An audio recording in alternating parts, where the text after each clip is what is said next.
guys, Kyle Sorensen here from OB Outdoors. We're out on the beautiful Lake Winnebago right now. I guess somewhat beautiful. We got a lot of algae going on and whatnot, but we have awesome weather, we really do. And it's not only the weather that's cool, but the airplanes flying over us right now because AirVenture 2018 is going on. If you've never heard of it, it's the world's largest gathering of aircraft and airplanes, anything to do with flying around the skies.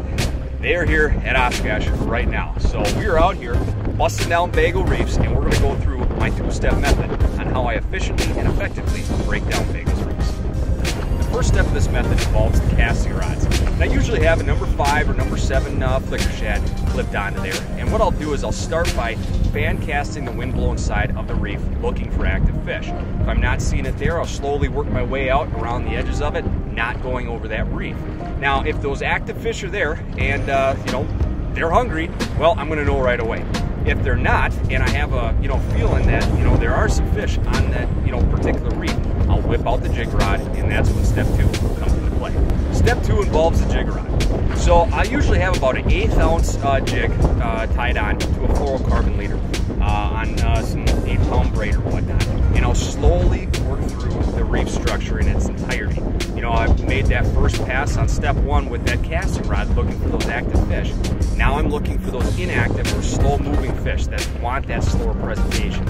And I'll slowly work through that reef, again, not going over it unless I've covered all that water, breaking down that reef and looking for those fish. So this morning here we attacked our first reef, and Chase was casting the crank number 7 flicker shad out and around the outside portions, and he hooked into a nice fish right away, even a little white bass too on top of it. After we made our way around that reef, well, there was no more active fish, or totally active fish, I should say. And we whipped out the jig rods, and now the fish have been coming in the boats. So, we fished this reef pretty darn good, so I think we're going to jump on to the next one. But the trick and the rule of the game here is to be effective, to be efficient.